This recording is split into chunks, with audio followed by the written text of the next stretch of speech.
Jason, go ahead and introduce yourself and jump right in. Thank you so much. Thanks, Ann. Can everybody see me? Yep, looks good. Okay. I can't seem to see my video, so I'll just roll with it for a little bit and then stop the video whenever I'm presenting for bandwidth. But thanks, MMSA, for having TU have a seat at the table here for this presentation. We're happy to kind of go through some of the work that we did in 2020 and give an outlook of what 2021 looks like. And I feel that Austin and Michael did a really good job setting the table with some of the terminology that I might go over. So without further ado, I can kind of jump in.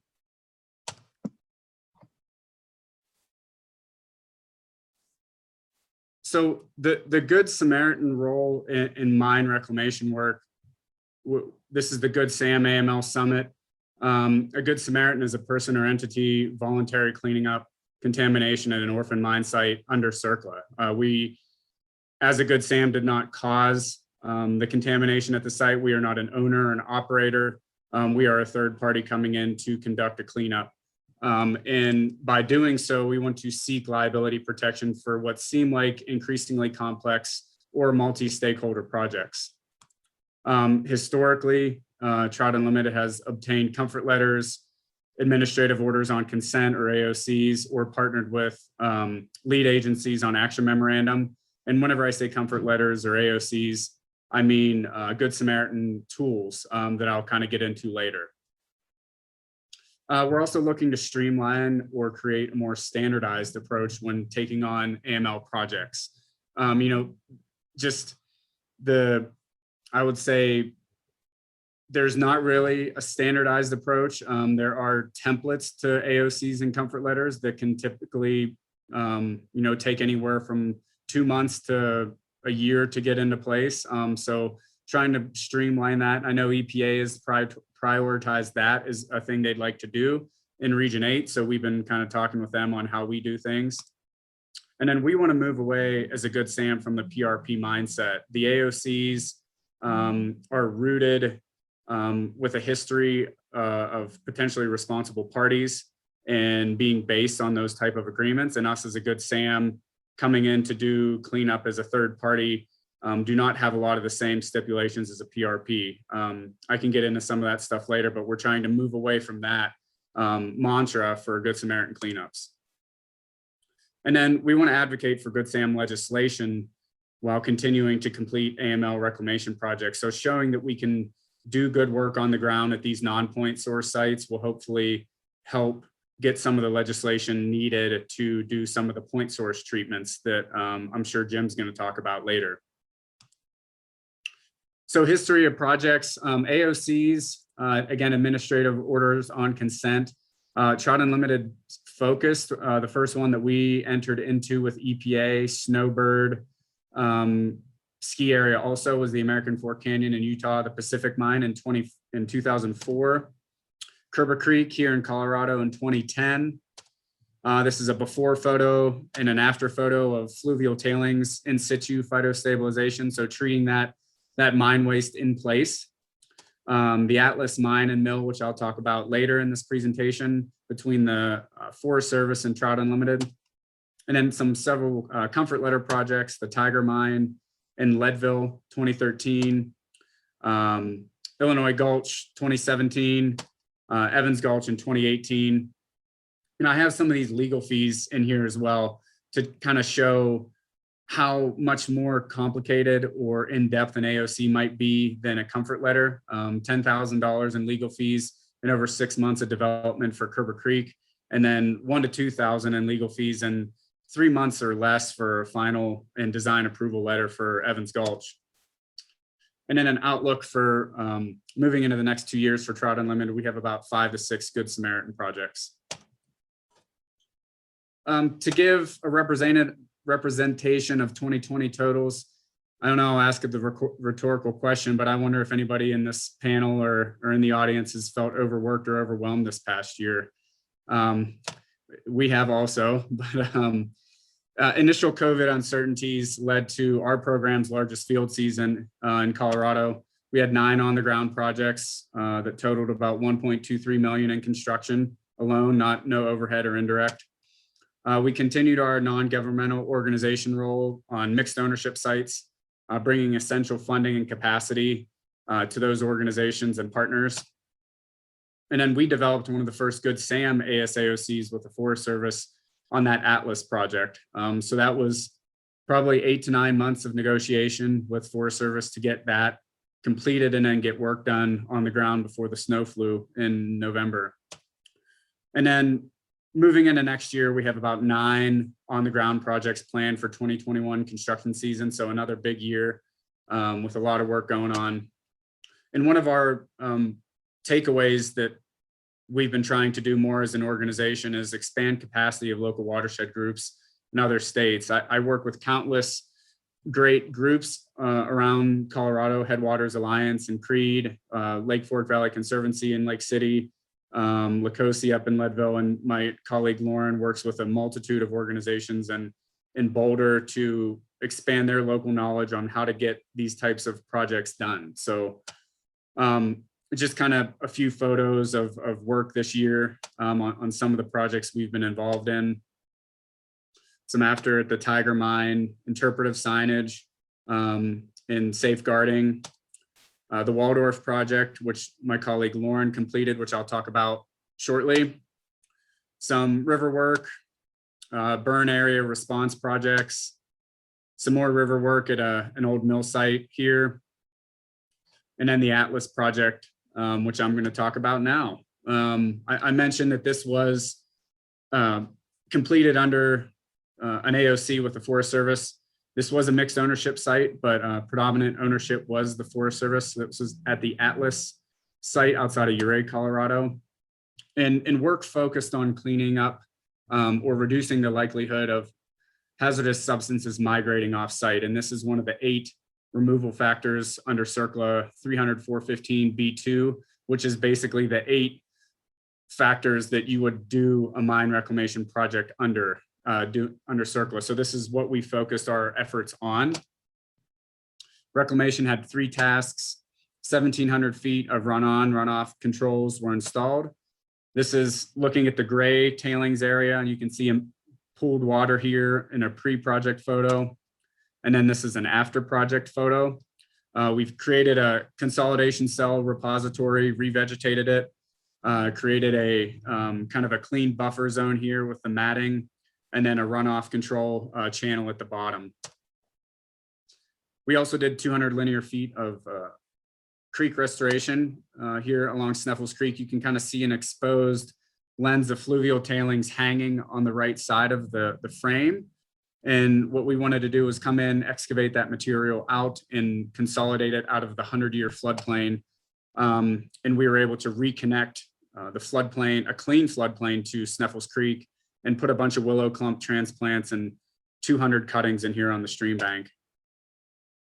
And then the crux of the project for us was 4.2 acres of waste, tailing consolidation, reclamation, and revegetation out of the floodplain. If you're looking at this image, you see kind of yellowish tailings. So they were divided into the yellow and the gray area, which you saw in a previous photo down towards the bottom of the site.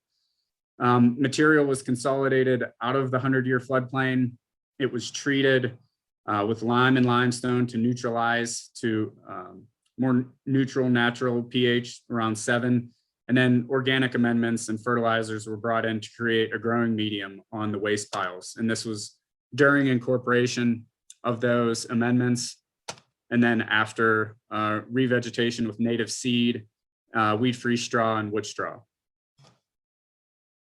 So another case study, the Waldorf mine, which I previously mentioned, and my colleague Lauren Duncan did this project. It was a long time coming for her.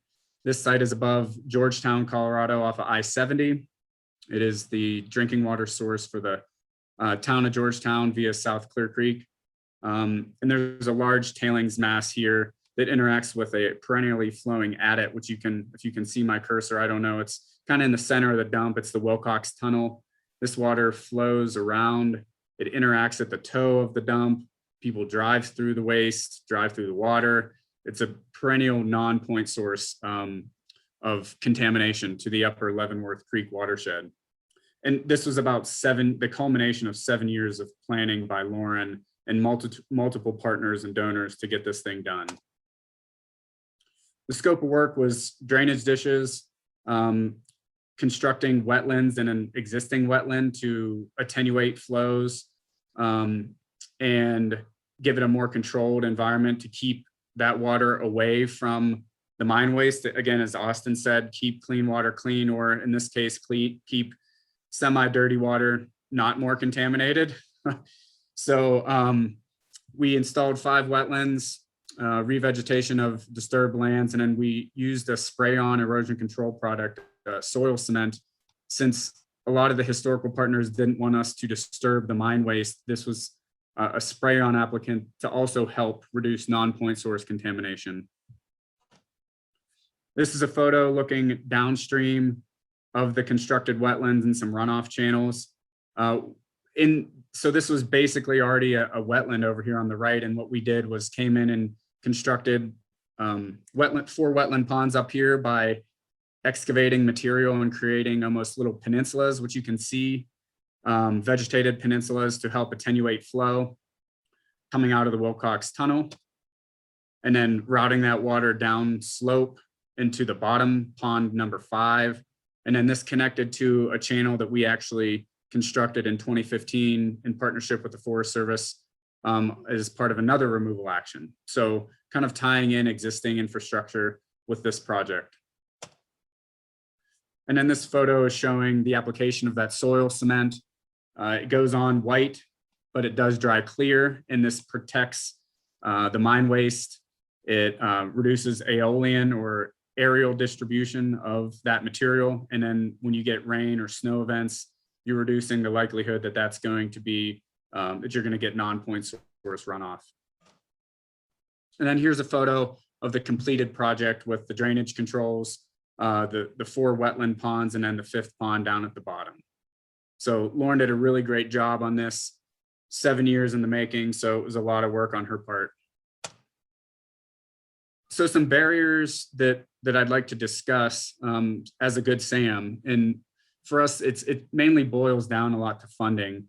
For the state of Colorado and EPA, their pass-through opportunities have kind of dried up here in the state. There was an MOU that expired between the EPA and the state of Colorado after Gold King, and this kind of dried up reliable channels like 319 and other programs. And this not only hurts us as a larger NGO, but local watershed groups that would want to apply for these funds to do projects in their areas. And then it misses out on opportunities to pair those funds with other federal dollars that are already in place to make work go further on the ground or on private property. Other barriers, a seat at the table. And what I mean by this is better outcomes we view are achieved if Good SAMs are more involved in discussions with the agencies for site-specific discussions. I mean, our program in general has over 40 AML projects under our belt, and we can offer additional viewpoints for cleanup options. We offer typically cheaper solutions as a nonprofit. We use local Colorado contractors, which I'll get into in a little bit. And we typically are limited on funding, so we can get pretty creative on how we work on these projects. And then other barriers, and this kind of goes hand in hand with the point source versus non-point source projects. It's the Clean Water Act exposure. Some potential solutions would be granting Clean Water Act covenants and circular agreements, including discharges of pollutants within the agreements matters addressed, or still the question exists in the current framework of post-cleanup exposure. Some observations during development of Good SAM AOCs, some small things would be, there's typically too much reliance on the standardized guidance and policy on some issues. Each one of these AML sites, everybody is well aware, are site specific.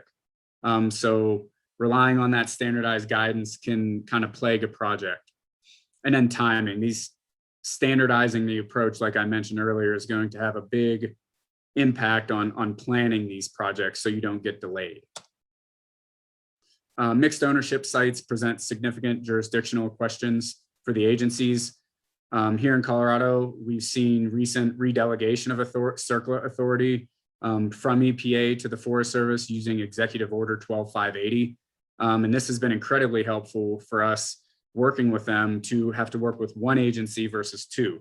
And then this will hopefully gain momentum to allow us to help, again, streamline this approach. AOC's comfort letters, again, are premised on a PRP model. Michael and Austin talked a lot about financial assurances, work takeovers, sometimes even stipulated penalties. These are a disincentive for Good Sam's to take on a project. We're not going to go after a mine cleanup project unless we have money in the bank to do so. So things like a trust fund or a surety bond for us are disincentives to do this type of work. And then, like I said, the enforcement mindset that typically accompanies some of these AOCs, we're a skilled partner in CERCLA cleanups and we're not a PRP. So removing that mindset from some of these is going to go a long way. Two crucial pieces needed for AML cleanups in 2021. Again, funding, Clean Water Act liability protections. While non-point source projects have been successful, like the ones I talked about earlier, a large effort, including point source sites, needs legislative Clean Water Act protections along with a dedicated funding source given their complexity. Federal funding efforts, whether it's in an infrastructure bill or an independent outdoor bill, creating a dedicated AML funding source would help fill voids on projects. It's always good to put a pretty picture in there whenever there's a lot of text. Recent Good Sam legislative efforts over the past 10 years, and more recently in 2018, present building blocks worth carrying forward to a new political landscape that we're in now. A 2018 draft bill in Colorado would establish 15 pilot projects. So this could be used as a starting point. It would be narrow, targeted relief for Good Sam's from Clean Water Act and CERCLA. And it would give a pilot concept to prove up and show that Good Samaritans are capable of taking on these types of cleanups before making a more permanent change to federal law. And there has been recent bipartisan support led by Senator Heinrich from New Mexico, with potential support from Senator Risch in Idaho. And there could be, from what I've heard from our internal staff, a draft bill for review next month with regards to Good Sam. And so we're looking forward to that. But really, without these liability protections and additional funding won't fully address the problem. We need both to take on these projects. And the last thing I want to end on is to speak to our legislators. We have to show the importance of AML reclamation work to local communities. While agencies, federal agencies, state agencies might typically depend on non-local start contractors, TU looks local. We pride ourselves on, the over 25 pre-qualified Colorado contractors here in the state that rely and love doing our type of work. Some specifics, the Monarch gravel mine a couple years ago, about 85,000 in construction, 12,000 went to local businesses and economy of Salida, 22,000 to materials from 5 Colorado specific material suppliers. And then the remaining 50,000 to Frontier Environmental Services that also included Colorado-based equipment rentals. And this is doing some hydro seeding up there at that Monarch site. And then the Atlas Mine and Mill, which I talked about earlier, is 177 in construction costs, 14,000 went to local businesses and economy of Ouray and Ridgeway during a pandemic. So that shouldn't go without noting that we were in a pandemic, and I would assume that some of that money is crucial to those economies, especially during a pandemic year, $64,000 just for materials alone from 6 Colorado suppliers. And then the remaining portion of the balance going to Reams Construction, a small outfit out of Natarita, Colorado. So, I mean, this type of work is really important to our local economies in local communities where some of these mine sites exist. So without that, thank you for having us. And I think I keep getting more, our AML work is clean enough for your dog photos, the more we do this type of work. So thanks again for having me. Great presentation as always, Jason. I thank you so much. If we have a couple of questions, go ahead and put it through the Q&A section. And if not, then we can move on to Jaina Moan. She's made has entered in. So I don't think I'm seeing any Q&A. Oh, here's one. Betty, you want to take it, or do you want me to just go ahead and jump in? Tom, Go ahead, Susan. I see Tom. Yeah. Jason, go ahead.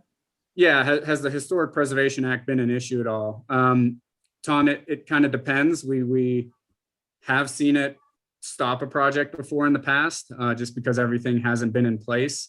We do try to work with SHPO and the archaeologists from whatever federal agency that we're working with to have a finding of no significant impact for the work that we're proposing at the site. If there are historical artifacts or things at a mine site, we typically try to work around those and try to preserve the historical integrity of the site.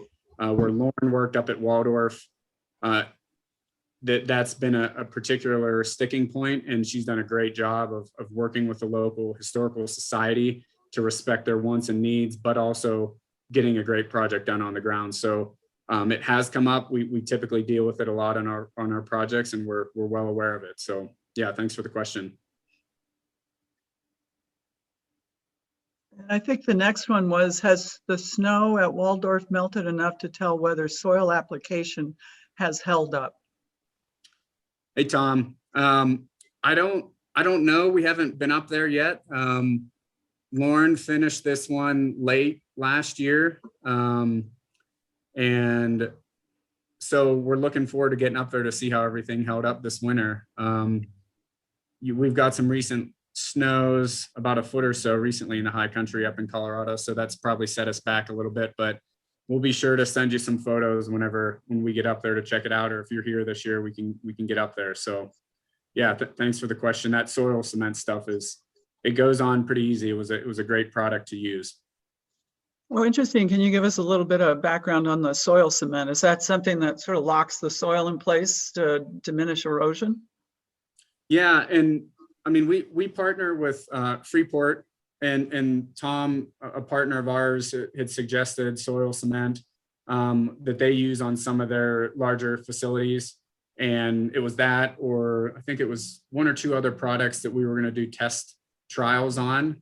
So we figured that it was going to be a better application to use something like that the Historical Society could agree with, rather than doing nothing. So these are used on bigger sites, and some of them, like soil tack, is actually a product that the Army has used to land planes in the desert to kind of solidify sand to almost like a concrete type layer or structure. So some things that we've looked into on some of our past sites. But yeah, you still want to promote permeability, right, to get the plants growing? Not in this case, no. I mean, not directly into the mine waste, because the Historical Society didn't want plants to be growing in the mine waste, because it would take away from the historical look of the mine waste piles. So to eliminate the non-point source generation of water and waste, we capped it with the soil cement. Gotcha. There could be an application in Pioche. A lot of the locals there don't want to see the waste dumps reshaped or covered, because that's part of the character of that town in Pioche, Nevada. So I look forward to hearing more about that. That's interesting. Well, I think that's it. Jason, gosh, you brought us under. Yeah, we've got an extra 5 minutes, but we've got Jaina here.